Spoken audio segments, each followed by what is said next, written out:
Have you seen George's new book written about me? It's pretty rough. George? Hathaway? No, I didn't. And That's good. any roughness should be his own. Yeah. I never saw such a mishandled project in my whole life. It starts with the Prince right on down. And I tried my best. Funny story. I think it's funny. I'll tell it right now. Like it or not. You can cut it. But I was working with and for the Prince, like a lot of people. Or the print. The Prince Hans Adam, Liechtenstein. And John impressed me as a person that could do some things of value. He didn't know quite how he was doing them, perhaps. Give him some space, give him what he wants, let him figure it out, let him do what he can do while he can still do it. You know, this was at the time that the technical stuff was pretty heavy. Mm-hmm. And you weren't into the TV promotional side of this very much. Right. So I had a lot of faith in you being able to do it. And I remember one session that we had at your place. When was that? Don't know. 19... Yeah. 95, I think. 18 was definitely out. 20 hadn't come yet, but 19 something. And we were just musing over, you know, what do we need? What makes us move? And John, for the longest time, just sat almost in trance. And finally he said, sunshine. And then reduced it very clearly to California. And somewhere on the coast, you know. Those are pictures I understand very well. Didn't need more than those few words, you know, to say everything. But that set me off on a crusade, if you will, to get the Prince to support John, or whatever it took, and it wouldn't be that much, on the coast in California where the sun shines well, you know. And that's all the whole thing was. And I jumped on the Prince, and I was unprincely about it, to say the least. We've been together quite a bit and worked on some things with him jointly. I knew how he functioned pretty well. I knew in some areas that he was wavering on his belief. He would have to be nudged pretty hard, so I started nudging. And we communicated entirely by mail, only just U.S. Mule, you know, kind of thing. It would take about a 2-week turnaround time. And I noticed it started out with the usual signatures on the bottom of Hans. Everybody knows him, call him Hans. He responds to Hans. And the more I drilled him, the tougher these signatures got. Hans Adam. Hans Adam Liechtenstein. Prince Hans Adam Liechtenstein. And finally I got the last one, I guess, is Prince Hans Adam Liechtenstein III. Okay, you're not going to go for John then. And so we didn't talk a lot about anything after that. So that was my shot at trying to get John what he needed, what I knew he needed. He knew what he needed enough to say the key words. Mm-hmm. All right, my job was to try to supply it. Easy to do, but couldn't pull the Prince over the hump. He was What was too much. Hathaway's? Was Hathaway in there? Hathaway Was was his kind agent, of a wasn't he? senior technical advisor to the Prince, is what Yeah. you look at it. The technical meaning, not theoretical. That might have been put off. Gatekeeper. But Yeah. Hathaway had far too classic a background. He's far too classic in his approach to things. Every bit of the work that he's done has been what I call just dead classic. You know, go look it up. You know, that's all that you're doing is just piecing together things that you can look up. You know, John is working on something you can't look up. You can't piece it together if you can't find the parts. And that's the kind of stuff I worked on. And I knew the rules.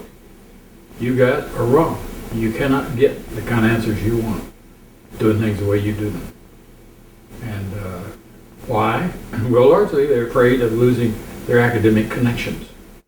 Because what we have to do to make progress in our field is to be very non-academic. Okay, we have to do in our field. Who are we? We're anyone that's in lead science, anyone that's out there in the exploratory science, if you will. Exploratory science cannot tolerate the rules of academia. They will perish. They won't find anything of value. It's so easy not to find stuff, and you never even know what you didn't find. That's the hell of it. So, So what are your rules now? rules are generated very slowly over a long period of time. I can enumerate a few of them, but most of them are in the way I actually work. I can see some division lines. I can see what it takes to be an academician. I know what size project you can work on. It can't be too big. I know that you have to publish because that's the only way of carrying on a project that's cut up in little tiny pieces. You have to assemble it somewhere else. So you must publish. So it's publish or perish. Thing. But what it does for the science world is publish and perish. I mean, it kills things because I don't even use a notebook. I can't rely on writings of any kind to help me. They're almost all negative effects. They take energy out of you without putting any back in. I only want to learn enough to climb to the next level of progress and be given the grace of standing there long enough to catch my breath before I have to rise again to the next level. So I step as often as I can. And my only guidelines are just that. What's it take to move forward? And you can look around you and there's so many things that people do in the normal science world that is just retarded when you get right down to it. It holds you back. You must not, and that generates a list that's miles long. Must not mess with patents. They're useless to take you to the next step. Oh, they're supposed to go get you money for somebody that's going to pay you to get to the next step. Save your time. Don't do all that other stuff and just do the work it takes to get to the next step. You'll be there quicker. And Do you have patents? a lot of patents from things I did in the past that I was required to by the system that I operated in that I don't have to worry about anymore. What system did you operate in before? Borderline academic. It basically was a commercial system. Commercial system demands patents because it's supposed to make money. Patents are supposed to help you make money. Well, I finally decided that you have to forget the money part, really, because almost everything in the money part drags you down, keeps you from moving to the next step. You'll spend more time promoting to get a few bucks. Well, it's interesting because this is what that's And I'm been not a John's mantra from the beginning is, I don't care about the money, I don't care about the money. No, I'm not even a scientist. He has to not care at least as much as he can afford. Yep.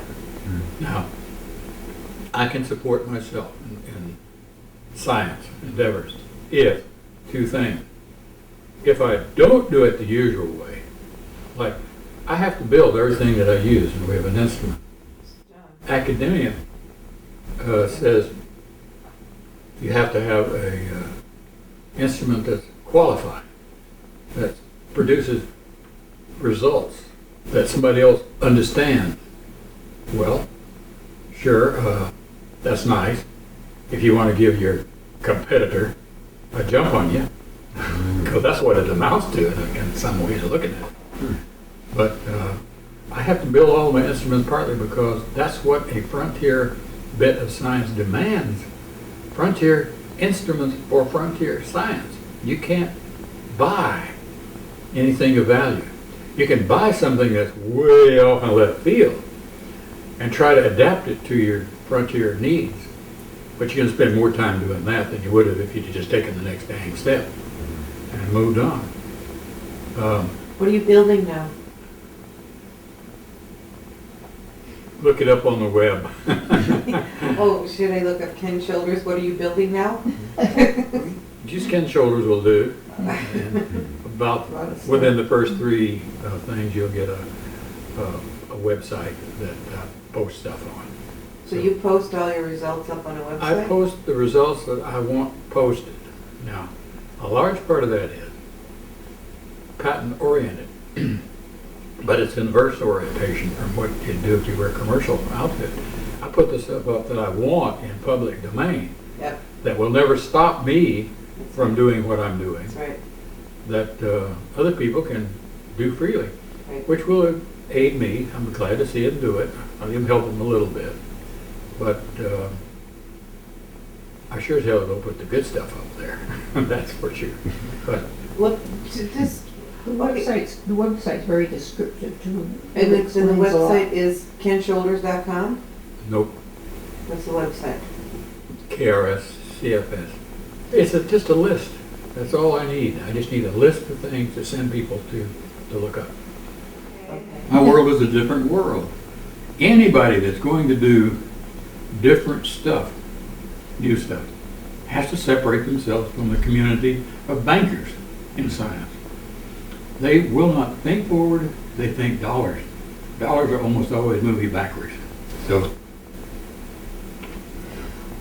So, along the lines of Tesla, along the lines of, who would you compare? You know, I know John and you working together, but who would you compare if you're gonna, and it's awful, my work is so different than everybody else's, but. My work is so different from anybody else's. That's right. So who else, can you say, well, you know, if we didn't have somebody doing frontier science X, we wouldn't be here today. So give us an idea of who a frontier scientist is that you've been. But I pushed microelectronics long before microelectronics was ready to be born. And nobody wanted to hear about it because I talked to commercial people mostly. Nobody wanted to do any of it because it costs money and it's not going to pay. Until I accidentally, through multiple probings, dropped in on MIT one day, just the right time. By the right time, I mean there was money available. They suddenly had a need for what they thought would be micro stuff. They didn't have a foggy notion about what to do about it. So I took all the stuff that I developed in my own shops. I've always had a nice little shop that I could do things in. I brought all that forward into MIT, developed it up to a certain level with horrible inefficiency. I could just see, or horrible efficiency, whichever. It wasn't very good, but you know, I got clear out of it. Is that where you guys met? I made it for everything. Yeah. I was a college graduate and I was a Oh. liberal arts major, French major. Okay. I had a job as, I'll put quotes around it, technical assistant at the old Barta building, which had one of the first Well, that was Whirlwind, one of the first. Whirlwind magnetic core computers. Oh, worst. One of the first ones. A really ancient machine, and we took people on tours of the building, stuff, and we had a little spiel to do. But she made the mistake of showing Yeah. up over in John Linville's laboratory, and John Linville had become the administrative director of this Bill project. Linville, not John. Yeah, sorry, John was the guy at the West Coast.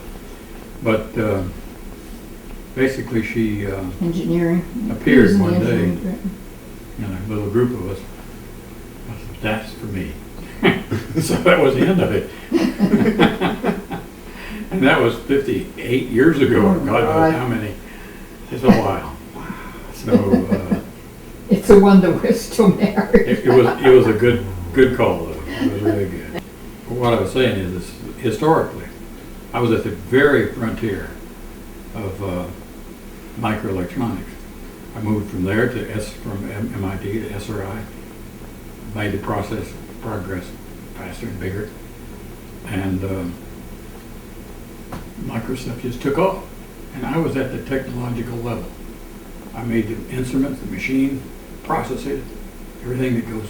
We changed a lot of machines too, quadruple mass spectrometer. Yeah, well, that's the thing that was a commercial sideline. I needed a spectrometer, so I made one of the right kind. Nobody else had them. And couple of guys were in next door, decided they'd put in a business on the basis of what they saw. And they did. The business eventually grew into Finnegan Matt, which was a German company. Matt had bought Finnegan Instruments out. They're the world's largest supplier of mass spectrometers now, and have been for a few years. It was my little gizmo. For 20 years, it didn't change a bit hardly. They just made it easier to use. But anyhow, I saw that field grow. I know what caused a lot of the death and what made the good stuff go, and what wrong turns were taken and all that. So I've had a chance to watch our field grow several different times, and I am trying to take all the steps I can, make sure that this field, this EVO business, doesn't grow the wrong way. And it's darn hard to steer it there. Okay. That is the game. What is the game is to have the EVO knowledge be used for positive things instead of Yes. weapons of I mass think- destruction? As far as I'm concerned, there's got to be a universal law that says whatever you do good, it's got equal bad side. So sure, there'll be a lot of positive things, and there are some just plain dark, black things that are going to happen too. That's because people let it happen or cause it, so you count on it. If it's very hard to do some of the evil things, then they'll apply more energy to it, and finally they'll balance out. But whatever it is, there are plenty of bad things to be had. What Why? what Because things would happen with E EVO? it has the ability to penetrate stuff and then explode within inside something, and it's incredibly energetic, just unimaginably powerful. It's so that you shoot through stuff if you want to get something on the other side. It doesn't hurt anything on the way through, but boy, it sure creates a commotion on the other side. It's a kind of a gun, but it's a gun you don't have to reload. It just shoots, and an incredible amount of total energy can be poured out. So its destructive power is almost planetary in extent. It's big stuff. What's the positive things that can be used for? You name something you want that's good, and it'd probably be the thing that does it for you. If you say anti-gravity, propulsion properties are just incredible. It will be able to push anything you want, anywhere you want. It enshrouds stuff. This is all written in some of these things on the web. And when it enshrouds things, it can allow them to disappear. It does make atoms disappear in laboratory work. Well, that's interesting, because when they disappear, I can transport all this stuff through somewhere else, and it reappears. That's teleportation. So it does that very nicely. It's an energy source, just incredible. We can forget all of our energy problems. We can forget all our propulsion problems. The good side of some of that is that it will allow interaction with humanoids, interaction with biological species, oids in general. So this interaction, I don't know how far it goes, but I believe you'll be able to enter a body with these things in their dark state, adapt to what that body is, and extract it to become another one of those things externally. That's not got a good name in this spirit world where most of these stories originate. But it's a form of transmutation, if you want to look at it that way. It's a form of teleportation of sorts, because it can take an entity and put the entity over there by copy and techniques, or it could be move techniques, is related to computer language. The copy and paste one gets you there in a hurry. It's superluminal, it looks like. Things go faster than light. We're not bound by that rule anymore. And how much of these theories have you documented actually happening? I don't document anything as a theory. I make a measurement and put a name on the measurement. Now, I might have to make a false name up to keep it from interfering with the existing name. Nomenclature in science is a bad, long story. Bad nomenclature. So I try not to make any new names if I can avoid it, but I'm often forced to. Like this effect of teleportation. We'll start back simpler. I don't have to change any names on transmutation. It is just flat out transmutation. With a funny exception, there are never any hot species. Hot species. I never create any radioactive species. Okay. Whereas transmutation is normally thought of as a hot species. As you will tend to make hot ones more often than you would neutral species. Not hot. But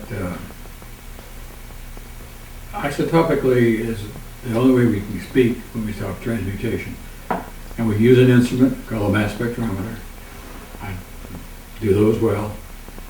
Mine, anybody else's, any work you want to go to in the literature that other people have said, we have a funny thing going on here, fellas, we got transmutation. Well, you're not supposed to get that. That takes a lot of energy. And we're not putting a lot of energy in. But you're transmuting, therefore, you're putting the energy in somehow. That's a whole separate question, is what is this class of writings you do? I don't write for memory purposes. That is, I rarely ever go back and read anything. I write for projective purposes. I have a partial idea, and I can develop that idea out into a more complete form that maybe others that follow would want to read about and look at. But so I do write to expand a notion. But as far as I'm concerned, it's dead as soon as it's written. I just move right on. But those that are selected to be presented, maybe 1 in 50 such writings, are put on that list. And they're never academic in nature. They never publish lists of numbers or things like that that have to do with, that would make a paper that would be qualified as an academic paper. It's a notion, a bunch of notions laced together, ideas. Like one of the recent ones is something of interest. In measurements, I was seeing some very strange things happen to these dark black EVOs. They're ones that are almost chargeless and just about to disappear from this universe, which is one of the funny, freaky things. If you let them alone, they will get cooler. That's a term that's got to throw in here. But they will get blacker and blacker, less and less charged, till they're gone. Now, electrical engineering does not allow charge to disappear, but it does in this multiple particle form. See, an EVO is a cluster, one way of thinking of it, of electrons. And, you know, physics says, well, yeah, you can get Cooper pairs at 2. We got muons and we got maybe tauons beyond that. They're all just clusters of electrons of larger size. But heck, they rarely go above hundreds. And I see them into the billions with no trouble at all. So I'm working with a way upscale class of guys. They're physically large enough to see. They're about 1/3 the diameter of a hair. But what are you seeing? Well, usually it's a result of their interaction with something else. Blow something to kingdom come. Then you look at the crater size. Oh, that was a 5 micrometer one. And ooh, look at there, there's a 20. And it's my present job is to get them bigger and bigger and bigger. And that's tied up with safety very much. So I have over-worried the problem. I think I've got way too much safety built into my world. So you're, Fascinating stuff. The building bigger and bigger, Ken? Yeah. Wow. I didn't realize it was that big, even a third of I don't have them as big as this. No, I mean like a third of the size of a hair. That's Oh, that's what normal ones are. That's easy. wow. I've been able to use these techniques of these little bitty machines that I make to get them up to 100 micrometers so far without anything really awful, unless I make a intentional move to blow them up. Mhm. I can make them explode. And I didn't think I'd ever get to that part. I thought I'd be at 20 micrometers plus, and they'd be blowing up and I couldn't stop it. Oh my goodness. But no, they'd rather, under the conditions I build them and hold them in, Mhm. they'd rather live. And or, if you don't attend them, they will just fade away and disappear. They're gone. Are they living? It's really, really. You said they'd rather live. Are they living? Not by our definition of life. No. They exist. You know, I think, therefore I am. I haven't seen any looking back at me winking or anything like that. So they aren't that kind of alive. But boy, they have law, they have association, they have every kind of law that I necessarily have to obey to exist. They have the same kind of existence. They have their boundaries. I have my boundaries. As long as I maintain the cradle, I call this thing, I work with them in, and certain parameters exist on the cradle. They live. They exist, at least. Did you create them? Oh yeah, absolutely. I started out with baby ones. That's just a technique I happen to have. That's all. I start with tiny, tiny ones and watch them grow. And I can grow them, grow them. How And do they feed? What do you feed them? more electrons. They eat electrons. They become electrons. The latest paper will, Are they and they're in a vacuum? they can be just about anywhere, but the vacuum is handy for me because I can analyze them in a vacuum. They can exist in a solid. They lived, I think, in some of John's earlier work in the middle of a metal. And I've seen other papers that show things like that. And many of the cold fusion guys have probably created them, kept them overnight. When they come in the next morning, they blow to smithereens. But I think they did some wrong things. They didn't have to do those things. Do they exist anywhere and everywhere? Very ubiquitous things, extremely so. You can shuffle across this rug, touch the doorknob, get a little spark, and you will have created them. They will be little marks on that doorknob that are the witness marks that I talk about. They are just everywhere. You get out of your car, rub across the seat, snap. You just made one. You thought you were just an electric spark. Oh yeah? Go look carefully at where it struck. Carry off that piece of stuff, analyze it in an electron microscope. You'll find all kinds of witness marks that look just exactly alike. Witness marks. Tracks. Tracks. Well, they're not a track per se. They are a mark. They have tracked up to that point and exploded. So And they explode and they're gone. in that case, they're real. They explode. They break down into lots of little electrons and lots of ions. That's what the flash of light is. It's the ionic spectrum of that explosion. And no more. So John, what do you think about this whole thing and how it relates to the Hutchison effect? I kind of, Ken is a scientist, I'm not a scientist, and I see that he studied some of the earlier work, and I've seen in some microphotographs some similar kinds of unique. So you think that from your analysis of John's metal samples that he had these exotic EVOs operating inside of those transmutated metals? I'll back up a little further. Yes, I do think they're the major cause of everything he's done with propulsion, transmutation, you name it. They stem from this effect. Now, I strictly shied away from using large machines as John makes and uses, Tesla coil-like things, because I couldn't figure out what was going on with the base process.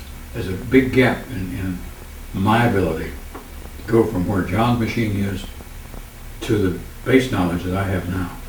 So I had to use different techniques, and that made us draw apart.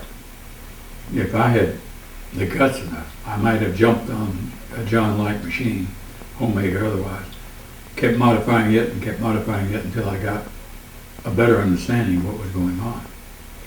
But instead of doing that, I just skipped right on into the basic stuff from where I discovered it, and started building up. So I was using what you might call the bottom-up technique, and he was working with the top-down method. And I had, just due to my background, I had no ability to do that. I didn't feel like I had. So I built up from the bottom. It puts me in the class of screwball scientist. If I had done it from the top down, I'd be called a garage crank or something like that, you know. Now you're just a screwball. I'm just a screwball now. So you're going to be a crank or screwball. I don't know if they're calling me, but I'd still be a crank coordinator. I don't care what they call me. I just Yeah. kind of I love the history of the Tesla tech and other technologies just to replicate it, which I did do and played with it, and then I guess halfway and Pizarro came in and pushed me to go on. Misdirected everything. All right, so now They really wanted you to- gave an opinion, misdirected. Now tell me why you think it was misdirected. It was not malicious. It was done in order to conform with both their own experimental method and their own techniques that they understood, and to conform with the direction, either spoken or not, of the sponsor. And who was the sponsor? Hans Adam. So Hans Adams wanted something out of the John Hutchison experience. He wanted to fertilize and feed several things that would become the defining devices or engines for the UFOs. He was really after what is the UFO engine like, where they get their propulsion from. Or maybe he would have said the anti-gravity technique. I would not say that. I would just say propulsion. But that want, maybe it wasn't stated overtly, but it certainly communicates easily to people like Potall and Hathaway, because it's the standard method. So it propagated into John's bedroom, and where you now are doing things the standard way, by decree. And you don't get told what to do exactly, maybe, but you get leaned on so gently that finally you're off course. You will do it to yourself. I do it to myself. Whenever I work for anybody else, I try to sense what are their needs and conform to some degree, always keeping a portion for yourself, as yourself. But this confirmation is deadly to progress. What confirmation? The conforming Oh, the conforming. confirmation. But it is a killer in terms of new science. Because nobody wants to take a risk. They get it out of their monetary, their business world. There you manage risks like crazy. But when you're in this world, you're bare naked. And sometimes it's far better to take a risk. You know, take a big risk, all that you can afford. And that will get you somewhere, or nowhere. You can go back to zero. See, John has taken big risks when you get right down to it. He's hung out in lots of different ways, as I have and am. I take risks like crazy. I have to start out with an attitude, if you will, if you're a banker, you've got to be the devil himself. You know, if you're associated with a business, you're wrong to start with. What are you fooling with me for? You know, I don't make businesses. But I do. I'm the creator that businesses spring from. You can say, with fair assurance, that almost all microelectronic stuff we see, I was the father of, and I've been granted that I am the father of vacuum nanoelectronics. There's a big plaque somewhere, there's an award with my name on it, there's all this, that, and the other stuff. But it's past history. I took a risk. Instead of milking that field, which I could have, I'd still do it. I say, no, I will be better off. The world will be better off if I operate independently.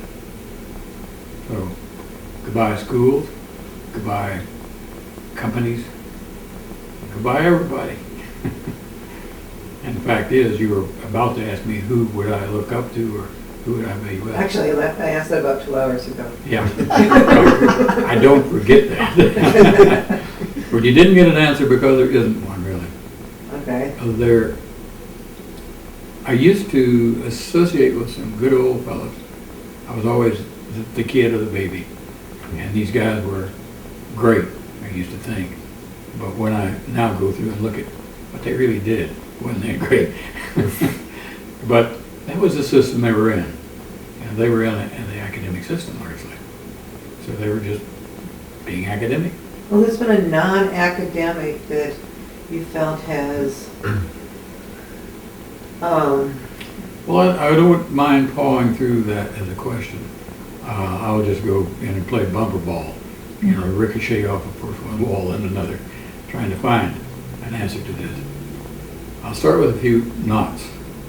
I can take the top list of everybody that I know of in cold fusion, for example. That's supposed to be a forward-moving field. It's dead in the water. They really are bad. If I took a list of the top guys in that business or ex-business, I named guys like Storms, McCoubrey, Miley. Now, all those and everybody of their ilk, I know well. I've associated with closely. And when I look at what they do, I have very little admiration for it. I guess I put Storms at the top of the list of those that seemingly survived all the pitfalls and perils of being a high echelon in the field. And that's about it on that bunch. Base physics, I don't talk to those people anymore, so I don't know who they are. I know of several gorgeous errors that are propagating. what now. errors are those? Sonofusion, What's that? sono anything that they do. Their belief in the fact that ultrasonics can make these little bubbles that when they break, they emit light and they do all these wonderful little things. It's nothing but an EVO generator. That's all they got. They have had a charge separation process to form the bubble. It would bang.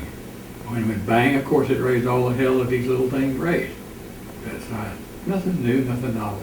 But they couched all the results in such a way that they fit the academic world. And they publish this, and they publish that, and they publish the other thing. All wrong.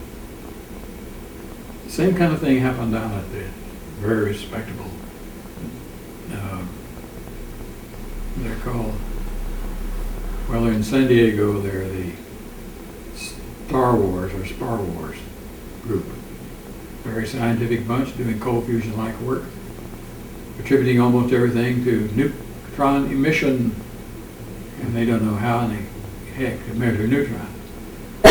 They have EVOs is what they've got. Okay, so they have EVOs and they don't know they have EVOs? They won't admit they've got it. Now, guys like McCoubrey stand on the side of the stick poking them. Hey, you guys, those that are really probably not neutrons, you ought to quit publishing that they are. You're killing your reputation. Think about this. Well, they don't. They can't. They're involved in the system. The system says, you said this is what it was. That's a vector that points in that direction, and you don't dare change the direction, or you're dead. And that's true. They can't unpublish the results they've published already in any reasonable way. But you talk about publishing, so now that you're on this frontier, Those people are in cold fusion, which demands, it corresponds to the academic method, which requires it be published. but you're publishing, right? No, I don't No. consider that publishing. It won't get published in the standard journals, in the so-called peer-reviewed journals. Or You posting. You tell me, it's a posting, it's a listing, but you tell me where I can find a peer. That's what you're asking for. Who is my peer? What do I consider to be peers? Who could critique what I'm doing? Well, I know some people that can, but they maybe even shouldn't, because it's bad for your reputation, and it's not rewarding. You can't get a job in the field because there's no field. You know, there's nothing good about it. I wasn't asking who your peers were as much as if you were to parallel another person in history to your work as far as your thought processes, who would you I parallel? was trying to dig Someone into who that. thinks I was like having that. such a poor time of it. I'll have to quote somebody else. Rutherford, a scientist type, English scientist. So these EVOs are circulating torids? He says, no. Something you have to get used to. People misquoting you by miles. Oh, I know that. Yeah. Let's see it. Do you think they're quantum mechanical black holes, white holes? Quantum mechanical is a buzzword. If you're going to write something, you got to put a buzzword in it. So that was his. Well, people have to understand it. Do you think they are black holes, white holes? They're black holes, in one of my notes, in that they contain all the characteristics a black hole does. They swallow material, make it go away. And that's what they do. Astrophysics talks about black holes, Big black holes usually, big but black holes. they don't disallow little ones. And I say Yeah. same thing all the way down. It goes in and where does it go out? The gazelle hole and the gazelle hole. Where does it go out? It goes into another universe. There's another writing on that subject. Now that's where you get spooky.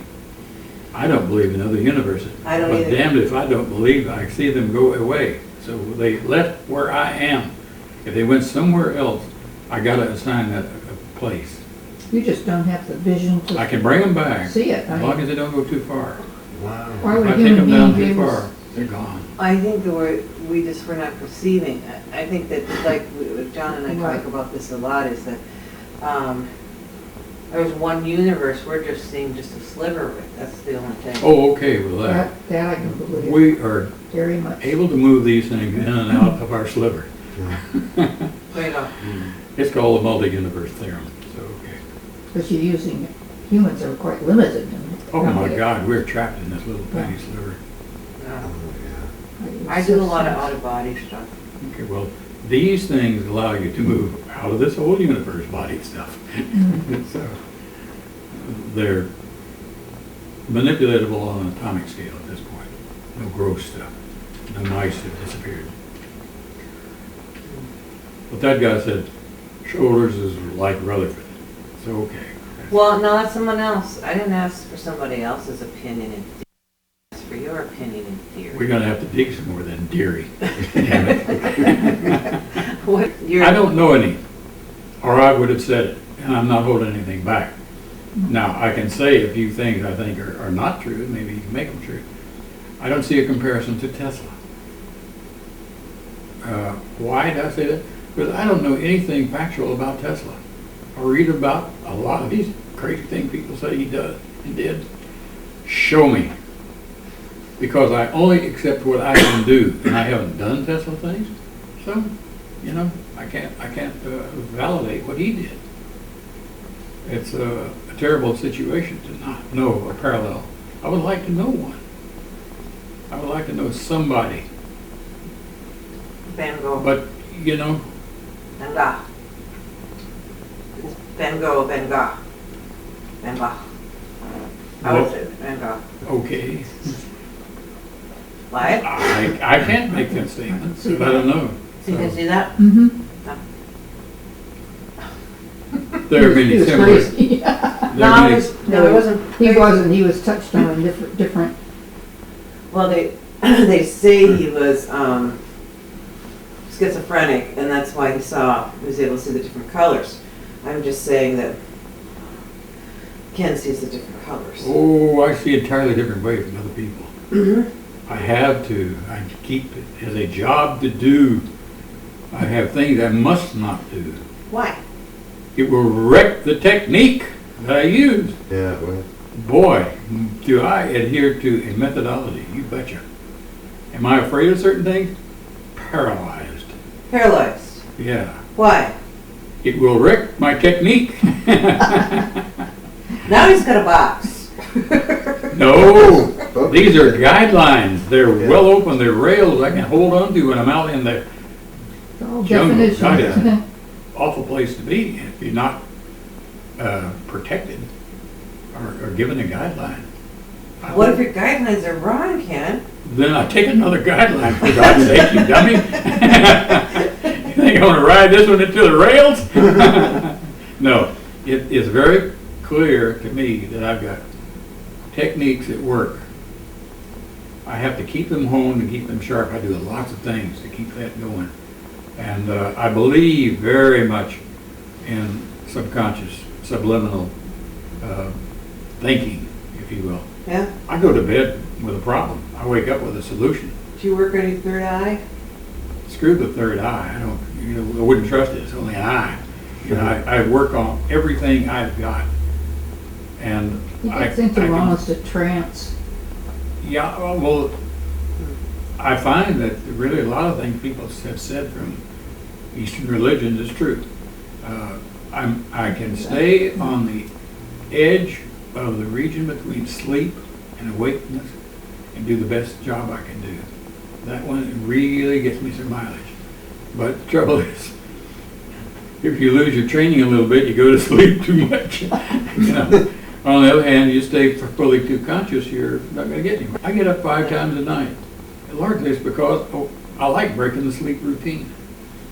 Because every time I get at that boundary, I gain a little bit.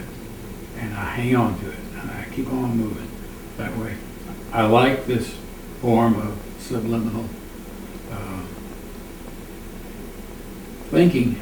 It's stupid because I don't think until I'm back awake. And then it's not awake thinking so much as it is just jotting down what you just hear. how long do you stay up for, Ken, when you wake up?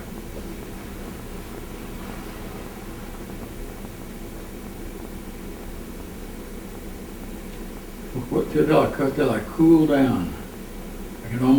I can measure it as a temperature. I go back to bed, Yeah, I feel a little bit hot. okay. And after a little bit, I get cool and sleep right after that, or back into that thing. But I've got to work quick in that narrow zone. And this chair gives me more time than a bed does. Okay. It's less comfortable, I think, or something like that. But I can keep a certain position in the chair, think about a particular problem, and for a moment, I can do some good with it. And then it's either back up, away. And I remember when Ken came back and with one of your samples, Yeah. and he was really, It didn't work that way, Claire. Puzzled. Claire, generously. I remember. The sample was mailed. well, whatever. Mailing it, I think, It was a piece of metal, yeah. and And that's all stuff on it. Yeah. Yeah, I had to didn't know discharge how all it that. had to- That worked because I didn't do it. I keep my eye on these But things. it really They're funny. puzzled you as to how it, you couldn't But figure it I out. couldn't explain the key part. Right, I could explain the marks on the outside, but I couldn't explain stuff that I found myself inside. now you think, Right. now you think you can. Sure, yeah, easy. These things penetrate metal like crazy. Another paper on the list. That's a big, It's penetrating metal and mutating it? It penetrates metal, yeah. it gets nasty mad at some point maybe, at which point it explodes. It dishevels, I should say. It may also create a really high pressure, but it certainly dishevels. And the parts come out in various ways. Some are highly altered, and transmutation. And some you can say, well, this one wasn't altered at all. But you don't know whether it was altered into something else and then retransmutated back. It's real hard to tell. Because the efficiency of the transmutation is very high. And so when you start running some experiments, which are on the list and on the net, of these things in a little transmutation vial that I purposely don't let any new material in. It's all solids initially, and it's all pure, and it's doing a mass analysis, a mass spectrometry analysis, about every 5 seconds. You run it, look at it, and look at it again. Well, the first burst, which lasts a second, you see a few characteristic lines that are exactly equal to the powders or what material you put in there. Well, that looks good. But there are some little strange lines beginning to show up. Hit it again. More strange lines. Hit it again. More strange lines yet. Pretty soon you have transmuted the transmuted products. And pretty soon the whole baseline of the spectrometer run is filled with stuff. Whereas before there'd only been a few primary items put in there. Boy, transmutation is very obvious with that sort of thing. Because you can't blame it on external contamination. There's no way. You can't blame it on so many things they usually do say is the cause. But just transmutation. I like the thing we're in your home there, we're talking about the explosives you dropped on the ground. Oh, we shouldn't talk about that. Oh, John loves No, explosives. oh, never mind. I was just thinking of potassium permanganate and some of the adventures I might have had some time ago, but Then you get red phosphorus, for instance. Well, let's talk about your history between you guys and tell us, John, why did you want to come here to see Ken? I mean, this was one incredible ride that I On had. the way, yeah. Oh, It's yeah. not on the way. It is not on the way. I always enjoyed. Oh, but that last little hooky loud down by Interstate 5 where you have to cut across to 80 and then over the Indeed, wood. there's just no way to get across. Not Well, far. It's not on the way. Always like talking to Ken, and That's pretty heavily chlorinated. Oh, yes. don't let me I teleprompted. bottled water and I have some. Yeah, we lost our coordinator. We can't help ourselves now. Gotta say some bad words. Okay, We're saying bad words. bad words now. Oh well. So, John, what's always fascinated you about Ken? Just Other than a bunch his, of other things. than his stunning good looks, what is it? Good Lord. Well, Get I that like with the camera broke. I like the way Ken is honest. I like the way he talks. I like his friendship, and I like his science. So I know what he speaks of these things. I kind of understand that. Very sensitive area. And There are few people, very few people, that interface with the things that we play with. Real hard to get a conversation going in the average group. So you and John can have conversation We're about better arranged at that than Okay. not. So, you go into a bar, don't expect to get an audience. That's the case for both of us, I'm pretty sure. Oh, he can get an audience out of his stage life, but I got no stage life. Ken has no stage life stuff.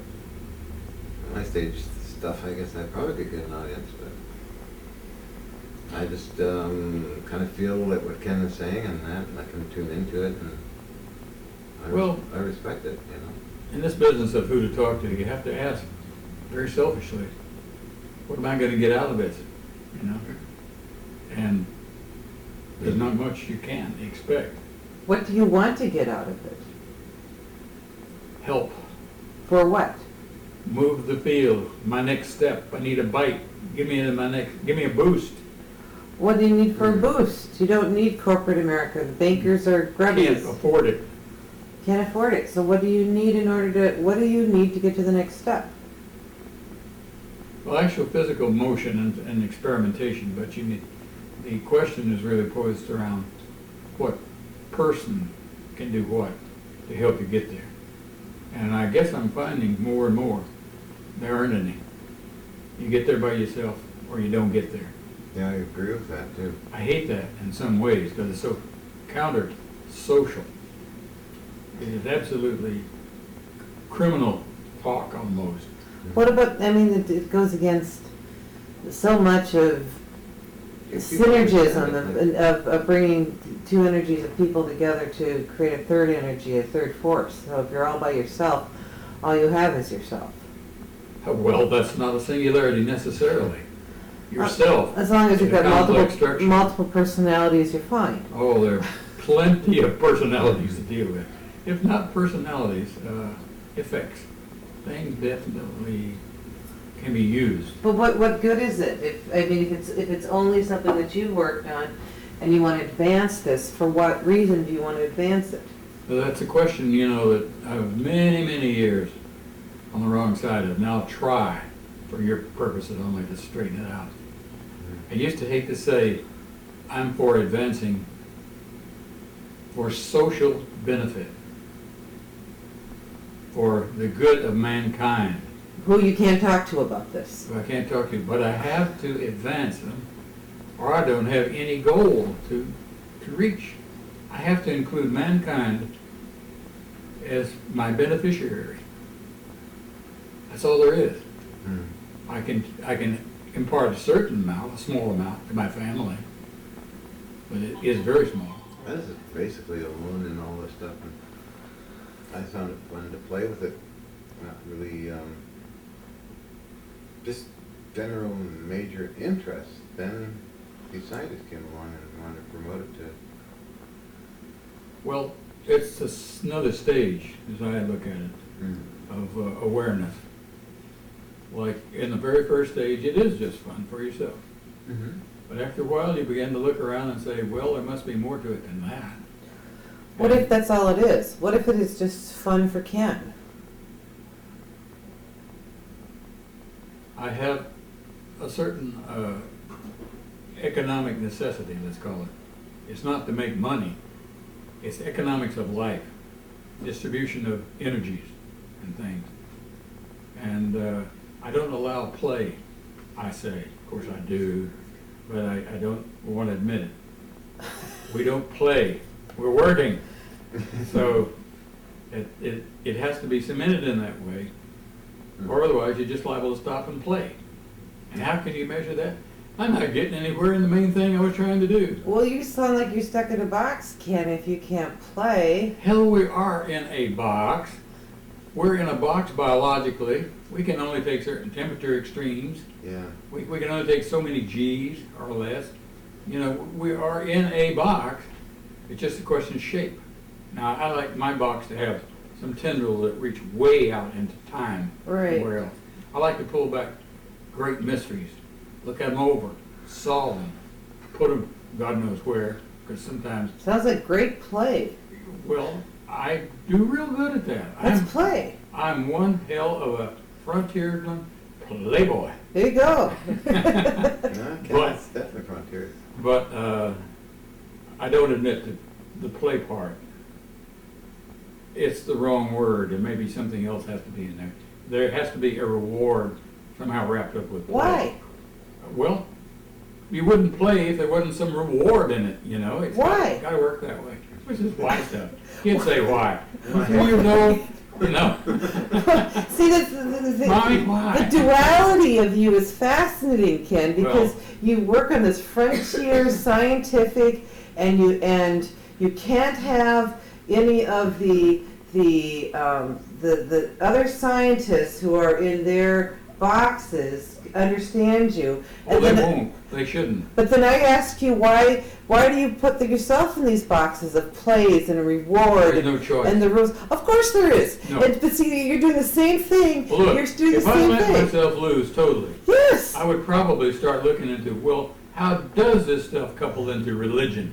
I Yes. see a little hook there. Yes. And how does this stuff couple into bioexcretia, or whatever it is? You know, a lot of biological things are going along that I see some overlaps in. Yeah. One of those papers is written up in such a way.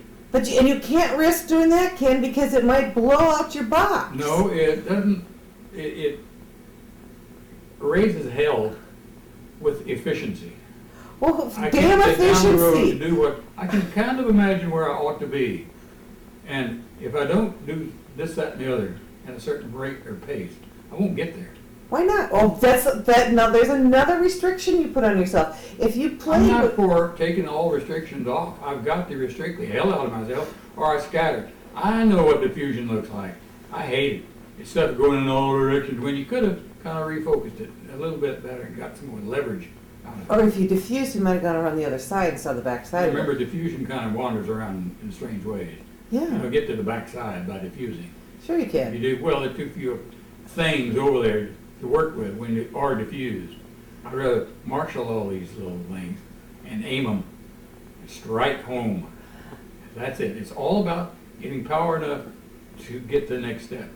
And to do that, you don't diffuse. You focus. And that's a box. You call it a box, it's a box. Yeah. I just want it to be a good box that I can stand on to get to the next step. So how much of you are German? What percentage of you are the German heritage? I can't find any, although some Yeah, names right. are similar. Schuler and, This is very much the German word. well, I'm not gonna give it- the Germans credit for being as good as I am at this. You know, how much are Germans of me? You know, there is a way to get somewhere if you've got this kind of thing as a goal. I got this kind of thing as a goal, so I use every trick that I can muster. And then maybe I found a lot of German parts that fell off. Stick them back See, I on. think when you half sleep, you're out playing, and you just won't admit it, because that's your playtime. No, that's my hunt time. Of course it's play, but you're hunting and playing. Okay, if you're gonna get it down to the hunting thing, You're playing hunt and go seek. I'm hunting like heck. Search. Play is defined as enjoyment. I do that. You enjoy I doing it. pick up Yeah. things, I look at them, I discard them, maybe they're too heavy to carry. I don't carry a trailer full of stuff like John. I would be going there with a handbag wherever I'm going. If you had something that you wanted to say to people, if you, let's say, you guys left your bodies permanently tonight, what would you like to be on the record of what you said? I didn't have to pay. You didn't have to pay what? Anything. Anything. I'm gone. Okay. Yeah, there's always a collector around looking for something. Not an actual bill collector. A collector of some kind.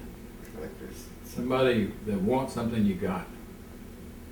And you think Wow. you think that that's happening, that's the synergism that we have in the society, is everybody wants something that somebody else has. Yeah.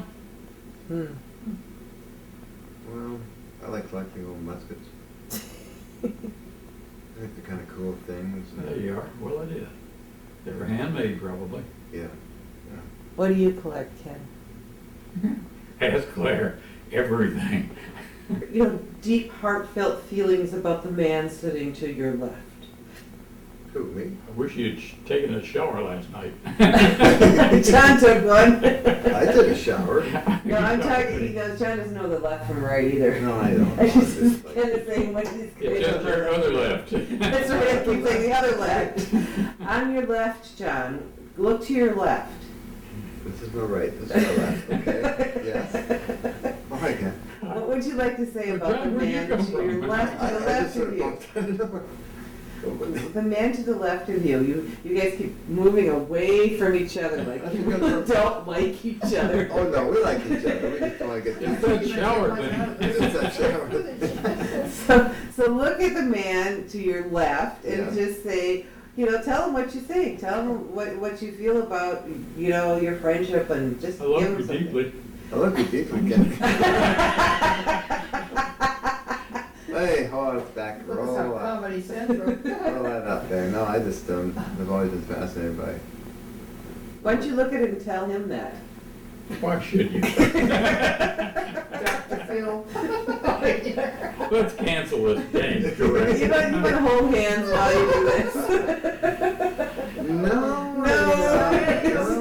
At least look at him and tell him, say, you know, you were my bud and my blah, blah, blah, and you're thick and thin, and the Sounding like one of those direct, EVOs and you and me. little shows, any show, where they show somebody busily walking down outside and going to their office, you know? Yeah. They always put that piece in. Now, what's that got to do with the guy, really? That he can walk? Let's assume it. Yeah. You know, and cut some of this tape down. So, you got your thing you want to throw in here, I can just tell. You want us to get out and walk? Show us in motion? Doing something? I don't think so. Let's cut this dang thing. We've embraced enough. You've embraced enough. As they're putting their hands together, we've embraced enough. Yeah, somebody that reads body language is going to say, this is a closed mind. This guy is not letting out what he should. He's keeping it to himself. Yes, really, this is really good tape what you're doing right now, too, illustrating this. I'm doing the same thing. That's right. It's another meeting of some kind. That's right. Yeah. All right, well, I'll cut it, and it's been fun. We got some good stuff, I think. I think we got at least 5 minutes in there. We can We get a few minutes out of it somewhere. You know how